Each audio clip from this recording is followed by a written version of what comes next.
¿Cómo les va? Gracias por estar del otro lado. Bienvenidos a Nota22.com. Hoy vamos a tener un programa muy especial, muy especial. Permítame que se lo diga así. Vamos a hablar con gente muy pesada del derecho penal por su conocimiento del tema. Uno es integrante del Tribunal de Ética del Colegio de Abogados y otro es presidente de la Asociación de Abogados de Rosario. ¿Por qué decidimos hacer este tipo de programas en una segunda parte? Ahora apenas termine con un tema que también le quiero contar. Mire, ha pasado desde que asumió el gobierno Puyaro muchísimas cosas, muchísimas, dentro de los márgenes de la democracia y de la república, y desde mi punto de vista se han estirado mucho los núcleos por ahí de algunas cuestiones. Ahora, los santafesinos tenemos que también hacer una observación de nosotros mismos y aprender de cómo votamos, aprender de cómo votamos.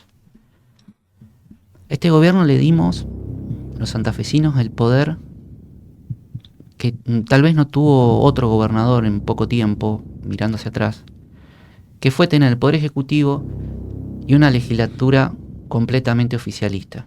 Desde ahí salieron leyes de emergencia, salieron cuestiones vinculadas a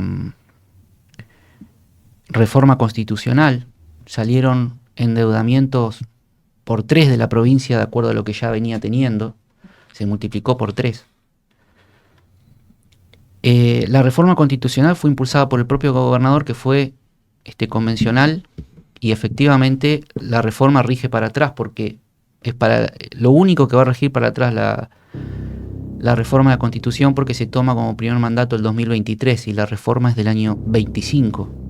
Todo con un perfil de márgenes democrático y éticamente podemos discutirlo si está bien o no. Yo creo que Puyaro debería haber quedado en el bronce como el gobernador que quiso reformar la Constitución, y hacia adelante que venga quien corresponda. No, él la reformó hacia atrás para poder tener la posibilidad de presentarse. Ya desde ahí estoy pensando no muy bien de la conducta política. Ahora tenemos, como digo, al presidente de la Asociación de Abogados Penalistas de Rosario, Adrián Ruiz, y a un ex camarista penal y criminólogo como Carlos Rena para hablar de este tema, porque el Poder Ejecutivo envió un proyecto a la legislatura provincial dramático. Y yo le digo a usted que está del otro lado, que capaz que dice, van a hablar de derecho, yo no entiendo nada. No, esta gente habla fácil, le va a entender. Y como yo siempre digo, el derecho penal no le interesa a nadie hasta que le toca. Y a veces una pavada te hace que necesites un abogado y te roces con el derecho penal. Y te podés encontrar con este tipo de cuestiones que ahora vas a escuchar, de gente calificada para hablar de estos temas. Antes de hablar con ellos, quiero decir esto. Hay un cuadro que me lo obtuve de UDA, la Unión Docente Argentina. La inflación en enero fue del la inflación de enero fue de 2,6. En febrero el 2,7, marzo 3,6 y abril del 3%. El acumulado, según una fórmula extraña que se utiliza, mire, yo se la voy a mostrar de alguna manera, la tengo acá en el celular, una fórmula rarísima. El acumulado da 12,6. Como sea, en 4 meses ya se alcanzó lo que el gobierno, por decreto y sin acuerdo del sector que emplea, superó lo que recién se llegaba en junio, el 12,5. Recién se llegaba en junio al 12,5. Y fíjese que en abril ya es el 12,6. Falta mayo y junio. Esta es la cuestión, digamos, que tiene que entender la sociedad cuando hablamos de ajuste en educación. Entonces, cuando lo vemos a Puyaro, que hablamos la semana pasada con Carlos, ¿no? Cuando lo vemos a Puyaro hablando, Carlos, ¿cómo estás? ¿Qué tal? ¿Cómo te va, Maxi? Hablando de la cuestión universitaria, el presupuesto es el primer ajustador. Y recordemos que apenas empezó la gestión hizo pelota el salario. Entonces, con el recorte no reconociendo la paritaria del año anterior. Esto es bueno aclararlo porque después cuando uno habla con fundamento. Pues si no se para contra un montón de micrófonos que llamativamente hablan con viento a favor y dicen, no, nosotros vamos por encima de la inflación siempre. No sé, en Narnia debe ser eso. Acá en la provincia de Santa Fe eso no pasa. ¿Cómo estás, Carlos? ¿Qué tal, Maxi? ¿Cómo te va? Sí, muy buena la introducción al tema y siempre hay que aclarar que el periodismo que estamos haciendo nosotros es de alguna manera crítica constructiva, porque posiblemente el gobernador no tiene a lo mejor esos índices o no tiene asesores que le digan cuánto se perdió de salario, cuánto se perdió de nivel de vida para un trabajador público, para un docente. Entonces siempre se hace no con una intención dañina, sino con intención de aclarar los puntos que uno cree que considera necesarios, viables e importantes. Quiero decir algo antes de preguntarle a Carlos qué piensa sobre este proyecto que envió el Poder Ejecutivo para reformar la legislatura y de luego pasar a hablar con José Nani y Adrián Ruiz. Quiero decir algo. Este programa se ve por Somos Rosario, pero también se ve por Somos Santa Fe. Y yo, la verdad, esto es una decisión editorial. Hasta el día de hoy, decido hablar con abogados rosarinos porque hablan con ganas y cuentan las cosas como las sienten y no tienen intereses de otro tipo más que defender el ejercicio de la profesión. Cuando digo otro tipo X, no sé, no los conozco, la verdad no tengo certeza si hay algún otro colegio profesional que nos mira, porque hay varios colegios profesionales de abogacía en la provincia de Santa Fe, que nadie se siente identificado, hablo en general. Sí tengo que decir que cuando vengo a Santa Fe veo un posteo en Instagram de rechazo, qué sé yo. Por ahí un dirigente del colegio de mucho tiempo, que ahora no es presidente, con videíto, con cosas hablando de cuestiones laborales, pero en el tema penal no he visto a nadie que salga con la contundencia que está hablando la gente de la abogacía de Rosario. Y eso es un llamado de atención porque este no es un tema menor de lo que se está hablando.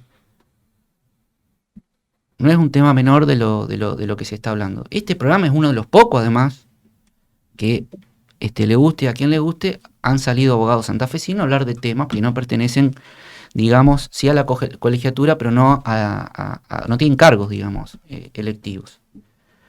Digo esto porque a veces hay dirigentes que, pese a los años de transitar en un ámbito, son pequeños dirigentes. Y a veces cuando las cuestiones son tan fuertes se necesita una dimensión determinada. Esto no es una crítica, yo no me estoy metiendo, y lo digo con respeto a la vida interna del colegio, no quiero saber nada con eso. Yo sí digo la vida social, lo público. En lo público digo, el colegio de la capital, que está con asiento en la capital, tiene que ser fuerte, porque se reformó una constitución, ahora vienen estos temas, tiene que tener, me parece a mí, una visibilidad distinta. Pero es una opinión social, es una opinión de un comunicador, tal vez hasta diría de metido. Pero lo que pasa es que el colegio de abogados es muy importante para la vida en sociedad. Claro. Y hay que tener un posicionamiento claro, Maxi.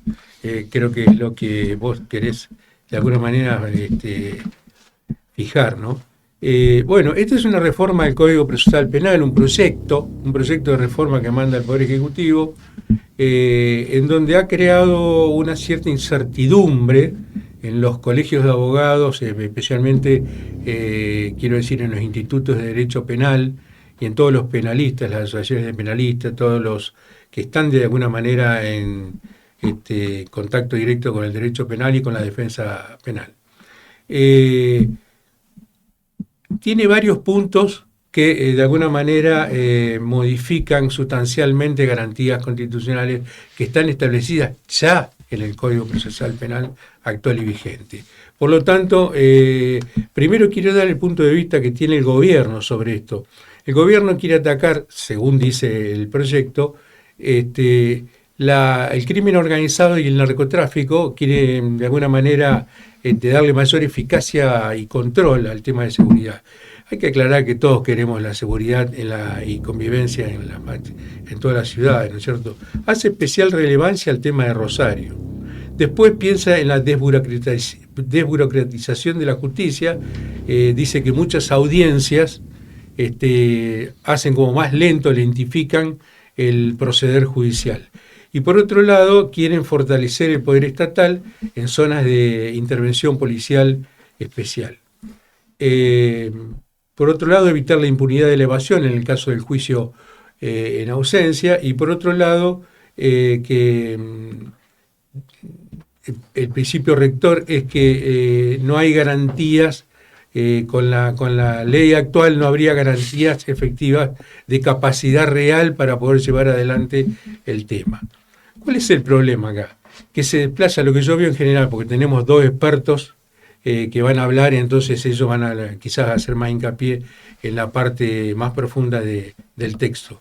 Pero yo quiero acá advertir algo. Acá se le está diciendo a los fiscales: sepárense de la acción procesal penal, porque va a actuar la policía. Es decir, la policía puede llegar a hacer interrogatorios en forma previa. Le está diciendo a los jueces que se aparten del proceso penal, porque la policía puede hacer allanamientos sin orden judicial, aumenta la posibilidad de hacer allanamientos sin orden judicial. Es decir, que está de alguna manera haciendo una crítica sobre el accionar de los fiscales, y digo desde la cabeza de la Fiscalía General hasta el fiscal adjunto de la ciudad más remota de la provincia. ¿Por qué digo esto? Porque es como que con el sistema actual, con los fiscales que están, la policía no puede actuar. Es decir, por ejemplo, hay ejemplos dentro de este sistema que dice, bueno, lo que pasa es que hay que actuar rápido, por ejemplo, en alguna zona de un barrio, y no tenemos los fiscales. Te hago una pregunta. Que nos autorice una requisa, por ejemplo. Claro, concreta para entenderte, porque quiero bajar tu... ¿Esto alcanza la actividad de la abogacía? Sí, por ¿La supuesto. restringe? ¿Alcanza a los jueces? Sí, por supuesto. ¿Alcanza a los fiscales? Totalmente. A los fiscales yo creo que los aparta prácticamente del proceso, la reforma. Este pedacito de reforma, porque no es que se reforma todo el código. Claro. Pero este pedazo de reforma ya se va a explicar un poco más puntualmente. Yo veo como que le dicen, no, lo que pasa es que los fiscales no están en los allanamientos.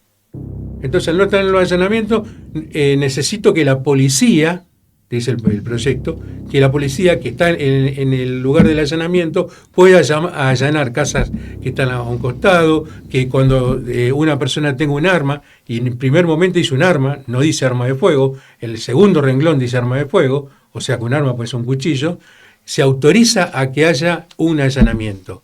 Entonces hay un montón de cosas muy delicadas, cuando en realidad, si hay comunicación entre la policía que está haciendo el procedimiento y el mismo fiscal puede autorizarlo hasta por un medio electrónico, o sea, por WhatsApp o por un Gmail o un Hotmail. Se le da más poder a la policía, ¿no?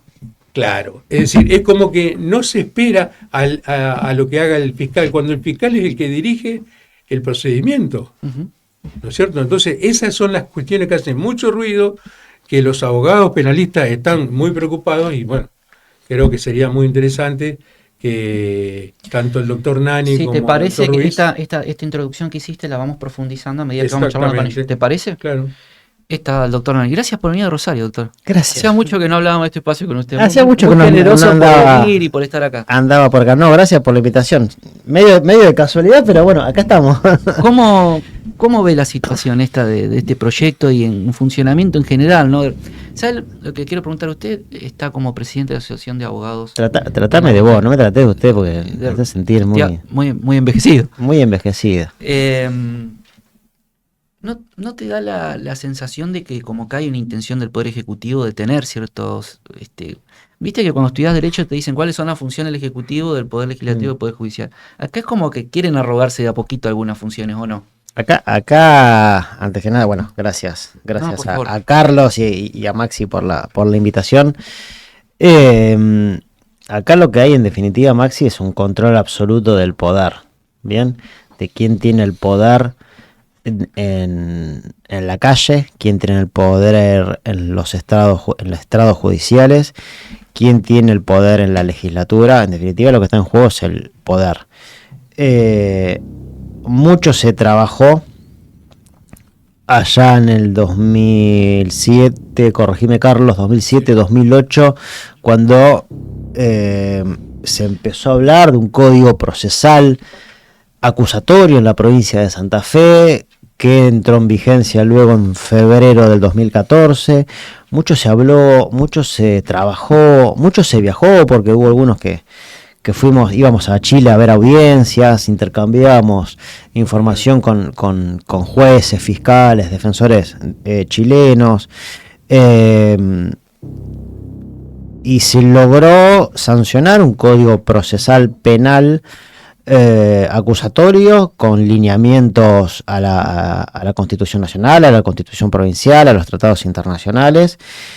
Y lo bueno de todo, la conclusión de todo ese trabajo fue que lo que estaba mal de aquel viejo código procesal penal que nosotros teníamos de tinta inquisitiva, lo dejamos de lado, ¿no? Dijimos, bueno, mire, esto no servía, vamos a dejarlo de lado. Esto otro tampoco servía, vamos a dejarlo de lado. Había institutos que sí, que servían, entonces se lo fue remixando, se lo fue adecuándolos a un sistema acusatorio, y bueno, se sancionó el Código Procesal Penal que entró en vigencia en febrero. ¿Te puedo hacer una pregunta, José? Sí. Por ejemplo, aprovecho al ex profe Rena. Yo, digamos, el artículo 18 habla de la inviolabilidad del domicilio. Sí. Por ejemplo. Lo relaciono porque me acordé de eso ahora leyendo esto. Artículo 170, el artículo 4 que modifica, entiendo, el 170, dice allanamiento sin autorización judicial. No será necesaria autorización judicial de allanamiento cuando la medida se debe realizar mediante urgencia que se justifique por, y da una serie de justificaciones. Un catálogo. Claro. Un catálogo extensísimo de situaciones y de excepciones. ¿Esto abre la puerta a un montón de cosas o no? Claro, a ver, yo... digo un ejemplo como para que la gente entienda a dónde vamos, ¿no? Mira, te lo voy a graficar más claro, así la gente lo entiende.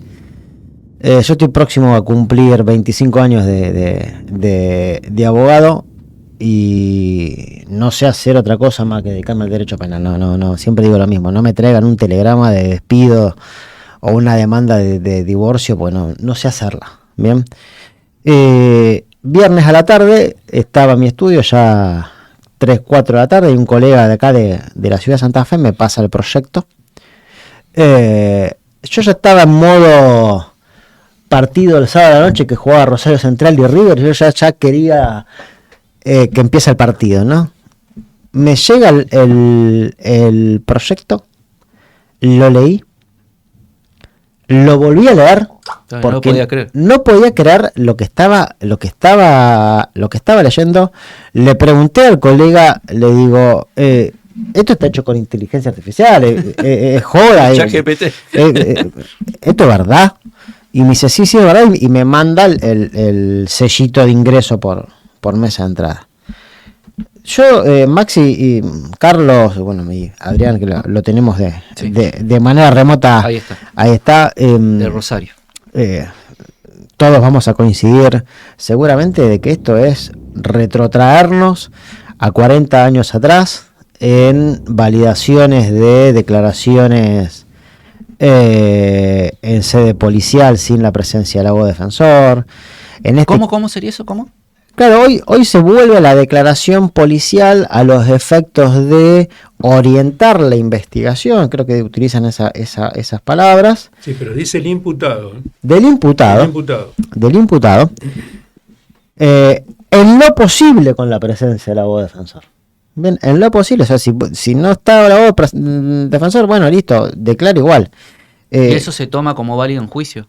Y eso se tomará como una evidencia válida, y mucho se habló y mucho se escribió. Recuerdo ahora, Ramón Cacho Ríos tenía mucho escrito, y todos sus pronunciamientos de la sala 2 de la Cámara de Apelaciones de Rosario cuestionaba siempre este tipo de declaraciones tomadas en sede policial, por la cantidad de dudas que abre también, ¿no? La cantidad de dudas que abre. El imputado te puede confesar, lo pueden obligar a confesar. Esto traía apremios, traía corrupción policial, traía un montón de situaciones sumamente complejas que después había que intentar salvar o salvaguardar en juicio. Pero ¿a qué voy, Maxi? Esto se había sacado del código. Por algo se lo sacó del código. Claro. O sea, esto había desaparecido y discutimos y hablamos y charlamos y debatimos allá por el 2008, 2009, cuando se empezaba a hablar del proceso ecuatorio, y listo, se decidió sacarlo. ¿Por qué? Porque era ilegal, porque contradecía todas las recomendaciones internacionales en materia de tratados de derechos humanos, porque contradecía la numerosa y copiosa y pacífica jurisprudencia tanto de la Cámara de Apelaciones de Rosario como de la Cámara de Apelaciones de la Ciudad de Santa Fe, de Venado Tuerto, que se expedían sobre estos parámetros. Dijimos, no, listo, afuera. Ahora vuelven metiéndolo por la ventana y dándole facultades al personal policial de tomar este tipo de declaraciones, cuando, y vos lo decías bien, Carlos lo decía bien hace unos minutos, el avance de la tecnología, el avance de la ciencia, hace que un montón de estas medidas probatorias que hoy que se intentan poner o aprobar y que generan numerosos cuestionamientos con la excusa de la urgencia, haya que tomarlas de determinadas maneras. También, viste, porque... Pero que prácticamente dejó de existir la urgencia, Maxi. Lo decía Carlos, por un WhatsApp. Por un WhatsApp vos le podés informar al fiscal, mire, tengo al sospechoso de tal hecho delictivo, lo tengo sentado acá en el despacho del comisario. Bien, y yo creo que ningún fiscal en su sano juicio, sin este engendro de proyecto de ley que están intentando aprobar, ningún fiscal en su sano juicio va a decir, tómenle declaración. Bien, le va a decir, demórenlo, me esperan a que yo llegue. O lo filman, o lo graban, o me lo traen mañana a las 7 de la mañana a mi despacho y veremos cómo cautelamos esa información o esa declaración. Y automáticamente citan un defensor, o le preguntan quién es su defensor, o ponen a disposición un defensor del Servicio Público de la Defensa Penal. Ahí entre paréntesis quiero agregar algo. La policía en este tiempo se desacostumbró a eso. Sí. Pero pregunto, ¿está capacitada para volver a tomar este tipo de... Es otra policía, es verdad. Yo quiero aclarar algo para que la gente sepa, porque a veces llaman a una persona a la policía, donde se hacen entrevistas, donde son casi todos testigos. Entonces al testigo lo entrevista la policía, toma nota por escrito y luego se lo pasa al fiscal. Pero acá eso no sería una cuestión tan grave, a menos que se advierta en la declaración del testigo que podría haber un involucramiento en el delito, ¿no es cierto? Entonces ahí tendrían que parar la declaración y avisarle al fiscal. O sea que lo que puede hacer para los testigos es totalmente válido lo que hace la policía. El tema es cuando, dice acá, precisamente en el proyecto, que al imputado le puede tomar declaración. Eso es lo que hace mucho ruido.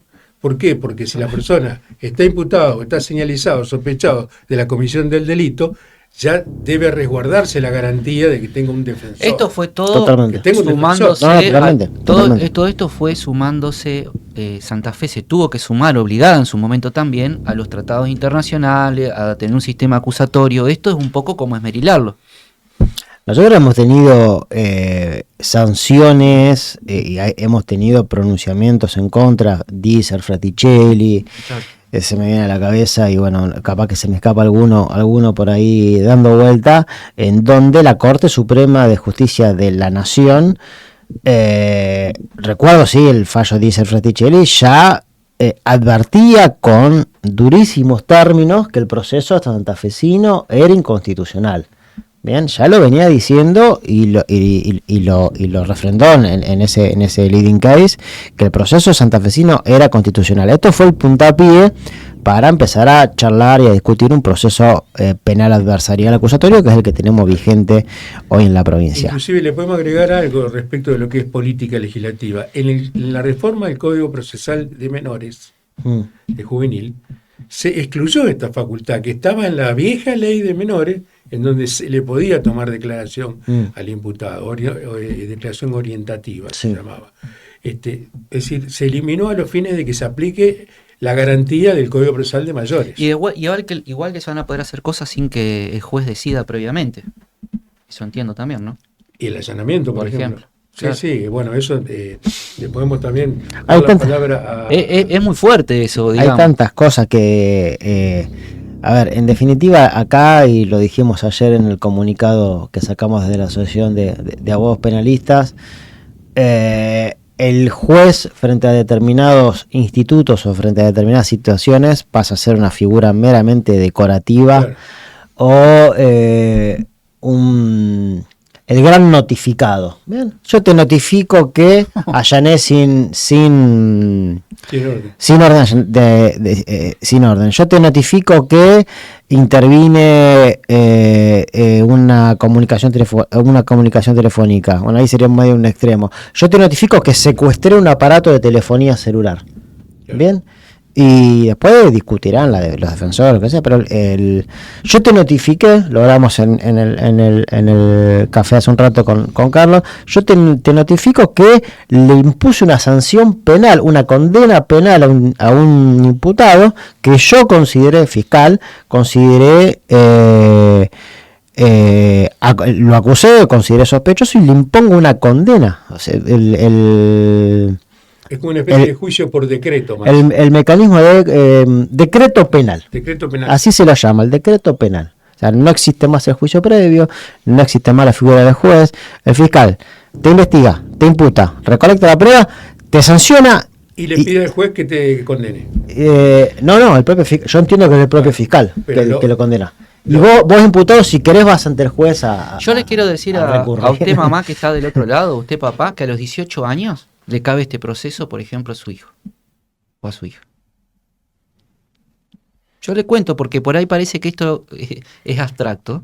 Hay cosas más graves todavía. Hay cosas más graves que me gustaría que la vayamos mencionando. Démosle la bienvenida a Adrián también, que está del otro lado. Gracias, Adrián, por estar un ratito con nosotros, por charlar siempre generosamente. Contame un poco qué pensás vos de todo esto. Contanos. Bueno, ante todo, gracias, es un placer compartir este panel. Sobre todo, bueno, ya con Maxi ya me has invitado, con Carlos, que nos conocemos hace muchísimos años, y con vos, José Nani. Realmente me resultó escandaloso lo que me llegó a mi vista, y también lo primero que uno piensa es, esto es una broma o algo de inteligencia artificial, porque es un procedimiento que desde ya va a ser condenado, ya sea por la Corte Nacional o por la Corte Internacional de nulidad. Acá se avanzan sobre garantías fundamentales que hoy el derecho penal moderno no lo puede admitir de ninguna manera. Muy bien lo decís vos, Maxi, cuando tenés 18 años, tu hijo tiene 18 años, tu amigo tiene 18 años, está en peligro. En una sociedad en la cual vamos a vivir en libertad condicional, porque simplemente con un decreto te van a condenar. Entonces ya vas a estar en libertad condicional. Y posiblemente sigas tu vida normal, porque te condenan condicionalmente, te dicen que tenés que ir a firmar una vez por mes, pero un mes no fuiste a firmar, o tuviste un accidente de tránsito y estás preso. Y acá es donde vemos cómo lo que parece que está tan lejano está tan cercano. No es algo que le ocurre, porque a veces nos quedamos la tranquilidad, no, eso lo van a hacer en los barrios periféricos, sí. Esto lo van a hacer con color de piel diferente, esto lo van a hacer aquellas personas que coinciden sus apellidos con organizaciones criminales. Y yo le digo, mamá, tu hijo sale del boliche y puede terminar preso. ¿Y por qué? Porque un decreto, un fiscal interpretó que un policía le dijo tal cosa, interpretó tal cosa y terminó preso. Y sobre todo, porque esto es importante decirlo, hoy si abrís uno de los medios más importantes de la ciudad de Rosario, la capital, te encontrás, y en otros medios están reproduciendo la misma información, que 2 policías de la comisaría 15, algo que hay una reiterancia, están presos por cohecho, por extorsionar. Entonces no es que, por un lado, la información o este poder se lo estamos dando a la Scotland Yard, que no se lo daría tampoco, pero no se lo estamos dando a una policía súper profesional. Y trato de buscar interpretar cuál es el origen, por qué se le ocurre a nuestro gobernador ir con este proyecto, qué es lo que se está buscando. Pienso que la política va a mostrar muy pocas cosas, muy pocos logros, no van a mostrar muchas obras infraestructura, construcciones, las rutas están hechas pelota. Entonces van a lo único que se puede hoy vender es esperanza. Estas leyes lo que van a traer son esperanza de que vamos a estar más seguros. En realidad vamos a estar mucho más inseguros, porque una de las grandes falencias que tenemos en nuestra sociedad y nuestra sociedad santafesina es las propias fuerzas de seguridad. Recordemos que todos los crímenes de Rosario que alertaron tanto a toda la provincia de la Nación, en gran parte sus organizaciones criminales estaban formadas por numerarios de la fuerza de seguridad. Y ahí es donde nos empezamos a encontrar un problema, ¿no? Tuvimos un jefe de policía de provincia detenido y condenado, tuvimos un jefe de policía federal detenido y condenado. Estamos hablando de una situación muy compleja. ¿A quién les vamos a depositar ese sustancialismo, ese poder de decisión sobre la vida de los seres humanos? Y acá es por eso que uno pide tanto que los magistrados, los jueces, apliquen la Constitución. Y acá vamos a encontrarnos con un gran retroceso. Lo que se conoce, y lo hemos hablado mucho con Carlos, el derecho penal máximo de Luigi Ferrajoli. La contracara del derecho penal mínimo. Y es que estamos hablando de un extremo, de una posición extrema. Un Estado autoritario, un Estado policial. Como que fuéramos, que estábamos en una hipótesis de guerra o que estamos en guerra, digamos, bastante, o sea, porque da la sensación de que es un Estado, un legislador habló hasta de Estado de necesidad, ya se empiezan a decir un montón de cosas, ¿no? Así es, ni el Código Militar tenía estos posicionamientos, que alguien sea condenado por un decreto, sí, es algo, porque dicen, bueno, son penas no privativas de libertad, pero ¿alguien conoce lo que significa una libertad condicional, una condena condicional? Una condena condicional es una condena en la cual, en la mínima que te mandás, no informaste un cambio de domicilio y cumplís la pena. Y no tenés tu tía, pues no podés pero llegar a decir... Aparte sin derecho de defensa. No. Sin derecho de defensa, Adrián. ¿Qué significa eso del decreto, Carlos, para que la gente entienda? O sea, el ejemplo que está dando Adrián condenado es el siguiente. Decreto. Claro, o sea, se hace un procedimiento por decreto, ese procedimiento se advierte si se cometió la infracción, si no es de cumplimiento efectivo la pena, o sea que va a la persona... Menos de 3 años. Claro, para que la gente entienda que no va a la cárcel. Como dicen, allá en el norte decían, ¿va adentro o va afuera? O sea, si no va adentro, digamos, como dicen popularmente, lo puede hacer el procedimiento entre el fiscal y el juez, sin intervención del defensor. Pero si el defensor no está de acuerdo, puede apelar. O sea, recién se le da la posibilidad al abogado de que, si no está de acuerdo, puede apelar. Ahora, es más engorroso que darle participación en primera instancia, digamos, en la primera actividad. Acá hay un artículo que recién le comentaba al doctor Nani porque me interesaría su opinión, porque me llamó la atención el término. Dice, validación probatoria. Se regulan expresamente supuestos de validación probatoria que funcionan como excepción a la regla de exclusión y a su efecto extensivo teoría del fruto del árbol envenenado. Estas excepciones ya fueron planteadas y hace una justificación. ¿Cuál es tu visión? Ya volvemos, Adrián, ¿Cuál es tu visión, Adrián, sobre esto? Cuando lees José, sobre esto. Cuando lees el texto del artículo, vos leíste la parte del encabezado de la ley, de los motivos de la ley. Cuando leíste el texto del artículo, se te cae el pelo. Bueno, a mí ya se me cayó, ¿no? Pero bueno. ¿Qué significa esto? ¿Qué significa para esto? Que la gente entienda. A ver, ¿qué significa esto? ¿Cómo se lo explicamos a la gente? Es una prueba que no está bien, digamos, que la quieren hacer valer. A ver, el personal policial o la fuerza de seguridad o la fiscalía en su etapa investigativa está facultada para recepcionar evidencia para sostener su postura incriminante, ¿no? Uh-huh. O no, o su postura luego desincriminante. Uh-huh.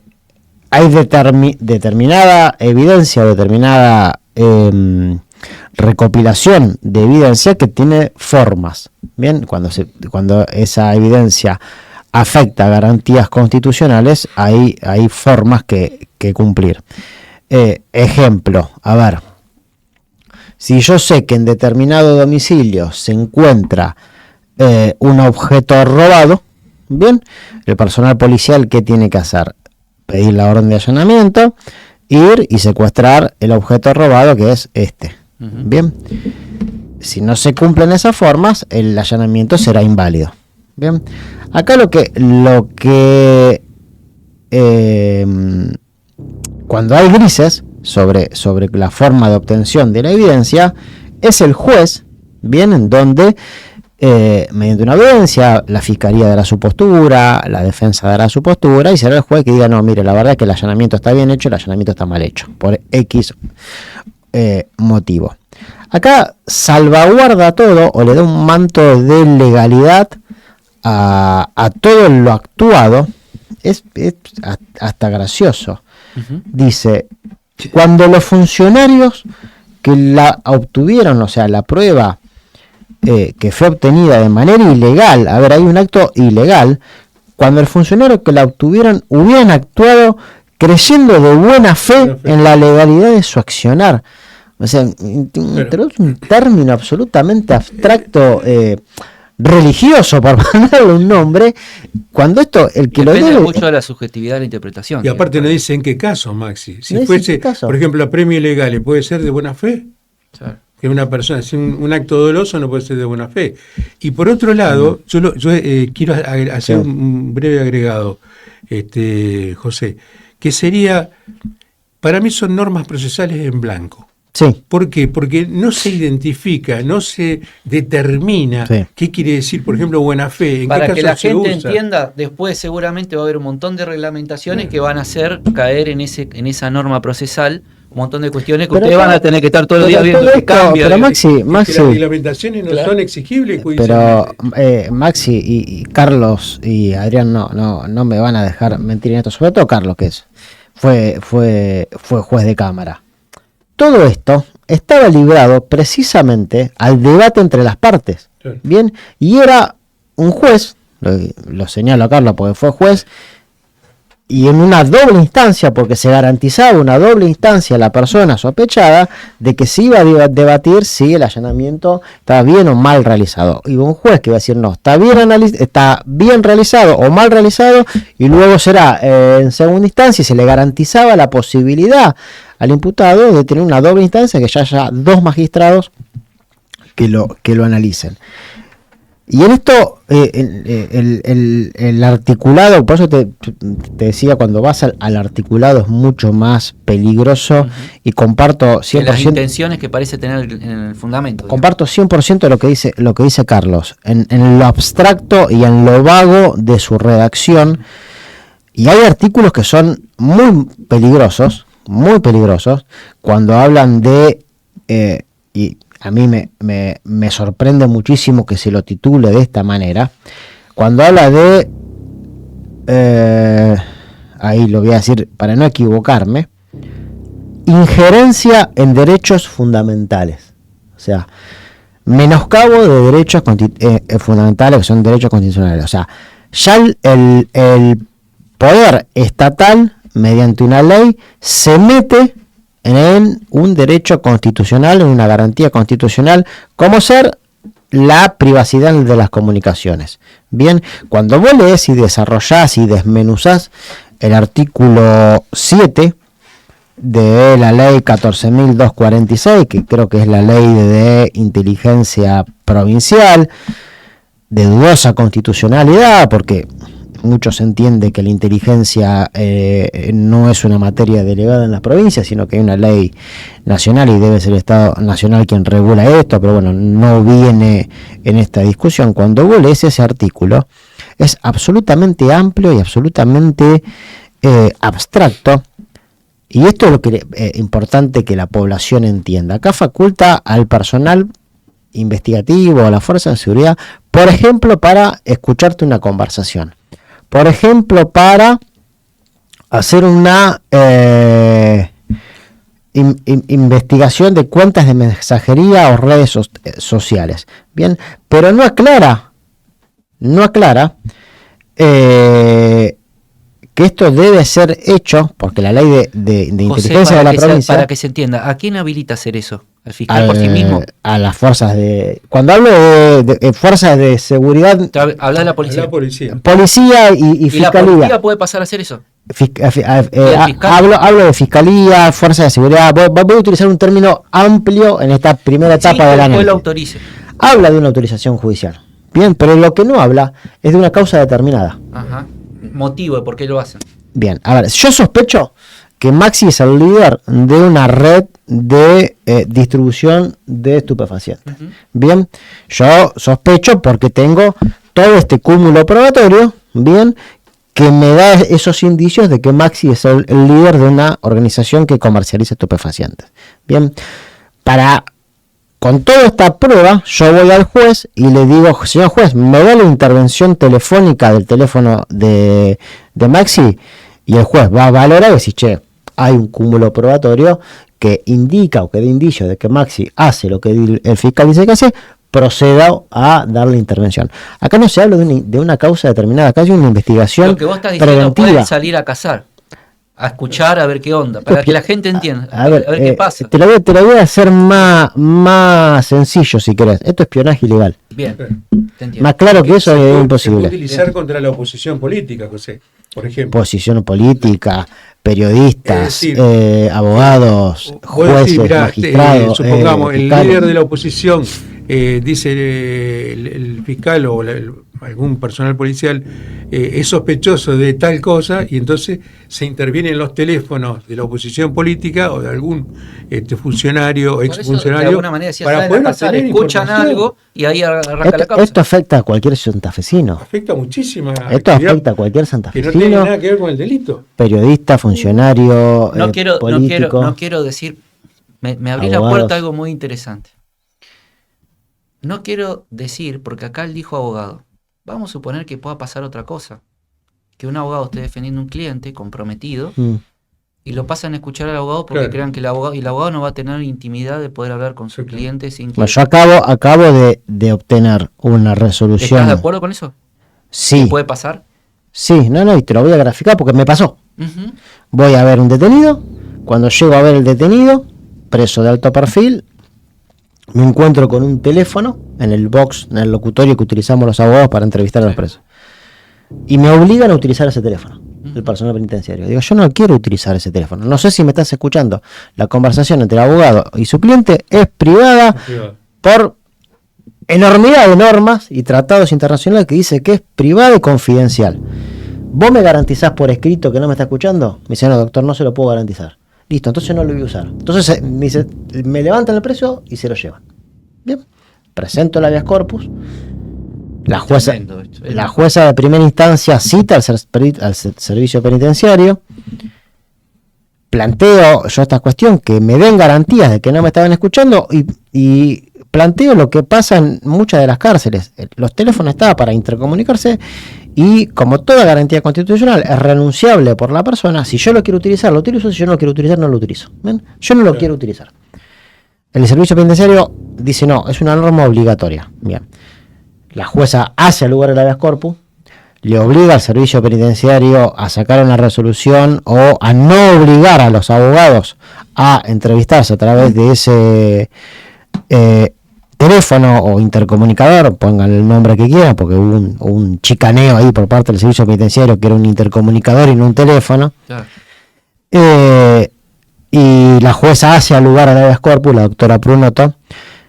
La bastardearon por redes sociales, defensora de delincuentes, que esto, que lo, la bastardearon. Otra cosa que está mal, porque si un funcionario público que está trabajando, no se puede atacar por los medios de comunicación. La defenestraron. Y te termino con esto. Hace 10 días, 15 días, la Cámara de Apelaciones de Rosario confirmó la resolución de la jueza, en el sentido que se violaban las garantías Lo que está constitucionales. bueno que te está contando, que todavía hay resortes donde uno puede recurrir. Eso también hay que destacarlo, porque si vos te hubiera pasado todo esto como abogado, porque, a ver, yo le quiero decir algo a la política, porque ellos hablan técnicamente de un tema apasionante. Yo creo que usted está enchufado del otro lado. Yo le quiero agregar a la política.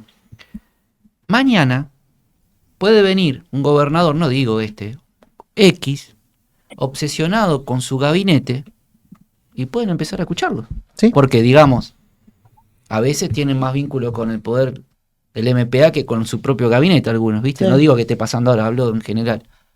otro país. Entonces vos decís, che, escuchámelo a este que no sé, hay algo raro. Bueno, a ver, no quiero meterme en cuestiones políticas, porque insisto, Yo tampoco, no estoy hablando de actualidad, hablo hacia adelante, ¿no? Hoy, en estos días, hay un ex ministro que está siendo sometido a proceso penal por haber hecho, o por lo menos la hipótesis de la fiscalía es esto, ¿bien? Y una de las víctimas de esa maniobra fue el hoy gobernador Puyaro, en aquel entonces diputado provincial, Ministro, diputado, si no me equivoco, ¿bien? Diputado, pues. O sea, están haciendo lo mismo, exactamente lo mismo que cuestionan, que reprochan. que reprochan, o sea, exactamente lo mismo, Sí. una tarea de inteligencia Y lo buscan legalizar. preventiva, y está legalizándose en una ley de inteligencia que, a mi modo de ver, discutible, no es una muy facultad, imprecisa para mí. no una facultad reservada delegada a las provincias. Y dio Carlos otro elemento que, si uno agarra y lee y desmenuza la ley de inteligencia provincial, es extremadamente imprecisa, extremadamente abstracta, amplia. Y Tampoco se sabe con cuánto fondo cuenta. no, bueno, hay un montón de cuestiones que podemos estar con el programa hasta las 10 de la noche, ¿no? Pero cuando uno no regula determinadas maniobras o determinadas actos que están en cabeza del Estado, que tiene todo el poderío y todo el aparato de persecución y de investigación puesto para los ciudadanos que cometan delitos, como así también los que no cometan delitos, el límite se empieza a ir para cualquier lado, y es todo lo peligroso. Adrián, ¿cuál es tu visión un poco de a partir de lo que estamos escuchando? Bueno, voy a partir de explicar algunas cuestiones de la doctrina del fruto del árbol envenenado, porque es una doctrina, Sí. es una de las doctrinas. Llama la atención que el legislador tome como posición una doctrina, porque hay varias doctrinas sobre cómo se debe excluir una prueba que se obtiene ilegalmente. La doctrina del fruto del árbol envenenado es una doctrina norteamericana. Eso viene desde 1920 en la jurisprudencia que se conoce como Silverstone-Lumber contra United States, contra Estados Unidos, que fue en 1920. ¿Y qué es lo que es el árbol envenenado? La evidencia, o sea, el tronco, el árbol, se obtiene ilegalmente, por lo tanto, todos los frutos que pueda tener esa evidencia van a ser ilegal. Si yo, para obtener una confesión, torturo a una persona, ahora la policía va a poder tener esa posibilidad de interrogar, lo torturo para que se declare culpable, obviamente, esa confesión no va a valer, pero también no va a valer. No va a valer todos porque se los obtuvo efectos, legalmente, por eso es lo ejemplo, que querés decir, ¿no es cierto?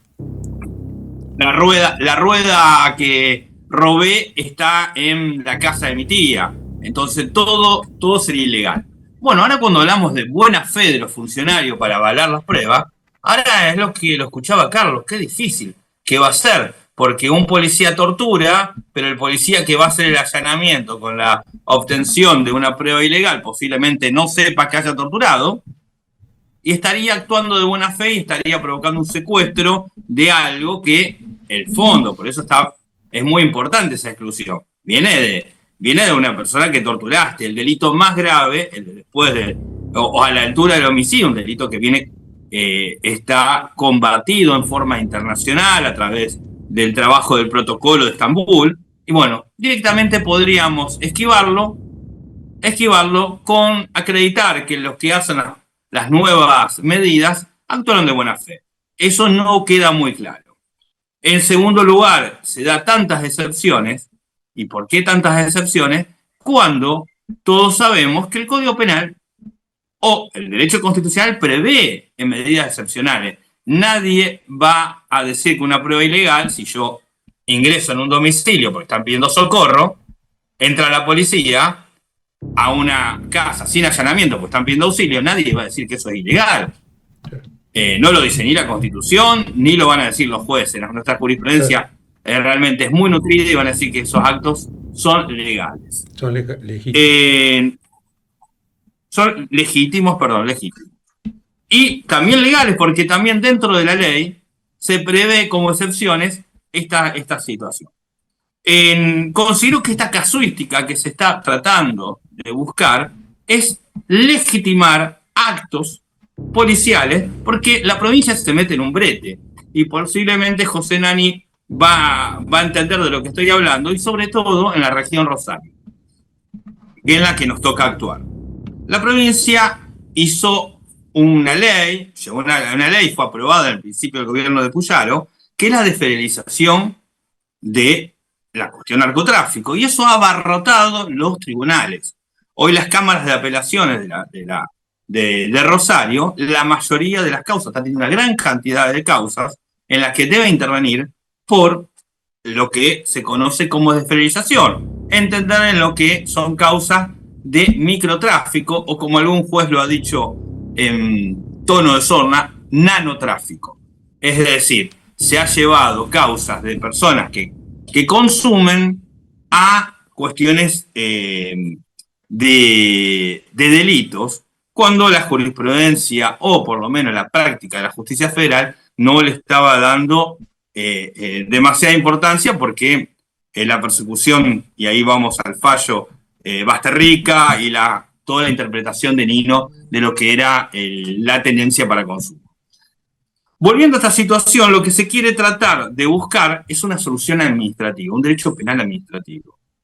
Para interpretar esto, que vamos a violar todas las leyes, es que prácticamente, como vos sacas un registro de conducir, vos te podés ir condenado.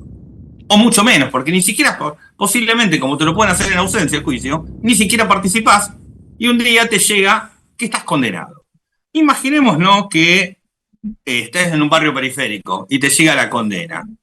¿Vas a ir a recurrir a algún abogado particular, o te vas a ir al centro de justicia penal con los miedos que tienen las personas de las autoridades, porque no se dan esa empatía a recurrir a esta sentencia? No, considero que muy probablemente estas sentencias terminan quedando firmes, y en estos procedimientos meramente administrativos vamos a tener un conjunto de la población que sabemos a quién van a pertenecer ese conjunto poblacional, condenadas y sin ningún acto de ejercicio de derecho de defensa.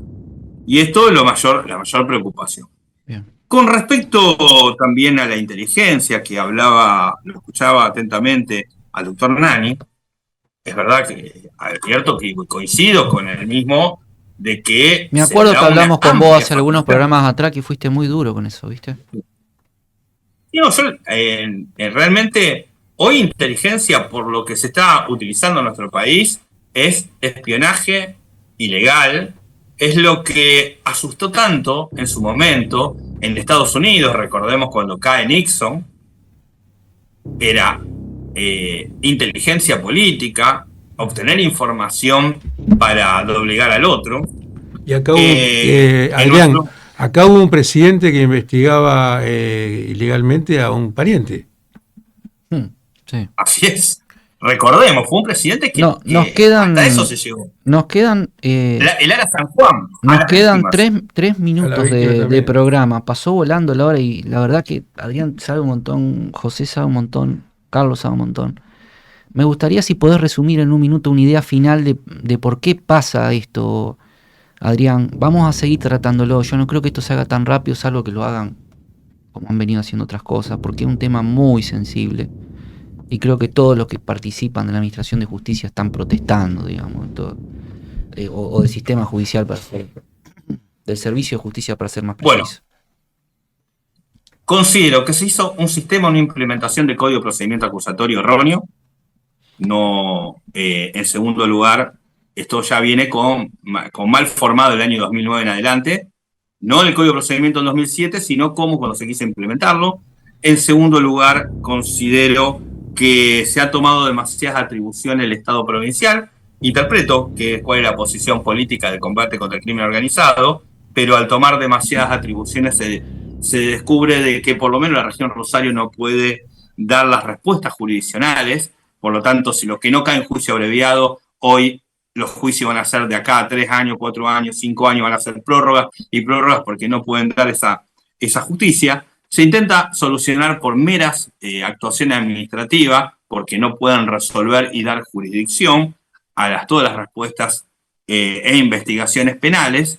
Las que no caen en el archivo por una cuestión voluntarista de la Fiscalía, terminan terminan en el saco roto por la cuestión del tiempo que termina prescripto, o digamos en las caducidades de investigación o escondida debajo, Bien. todo lo que se quería discutir debajo de un escritorio, terminan quedando las causas ahí. Realmente lo que la naturaleza jurídica consideró que se ha traicionado esa reforma que hubo consenso en el año 2000, a partir del año 2000 y sobre todo el 2007 con el nacimiento del Código de Procedimiento, de implementar un proceso acusatorio, y me falta entender que esto creo que ocurrió por la falta de plasticidad y muy poca interpretación de la realidad jurídica santafesina, en donde teníamos un código de procedimiento que era un forté, con un montón de errores, con un montón de fallas que podían tener, pero el que trajimos fue la implementación mucho más errónea y con peores resultados. Adrián Ruiz es integrante del Tribunal de Ética del Colegio de Abogados de Rosario, abogado penalista de mucha trayectoria. José, minuto y medio, 2, me gustaría un mensaje final. Tenemos un montón de temas, espero que podamos seguir charlando. Cuando quieran. Esto, la verdad, yo me da un poquito de miedito escucharlo, porque digo, papá y mamá presten atención también, ¿no? No, a ver, este es un proyecto de ley que está, lo decimos ayer en el comunicado de la Asociación de Abogados Penalistas, que está camuflado bajo una lucha contra las organizaciones delictivas, pero en definitiva lo que están en juego son las garantías y las formas de transitar un proceso penal para todo ciudadano de la provincia de Santa Fe. Por la ventana se introdujeron institutos y situaciones que claramente van contra el Estado de Derecho, que claramente nos vuelven un Estado autoritario, un Estado donde no hay división de poderes y por sobre todo las cosas no hay reglas claras. Esto no es para los delincuentes, ni estoy haciendo una defensa de delincuentes, sino que esto en definitiva afecta a todo ciudadano que transita por la provincia de Santa Fe. José Nani, también presidente de la Asociación de Abogados de Rosario. Sería importante que haya una asociación también de abogados penalistas en el centro norte, en esta zona. Vamos a trabajar en algo de eso. Gracias, José, por venir. Dale.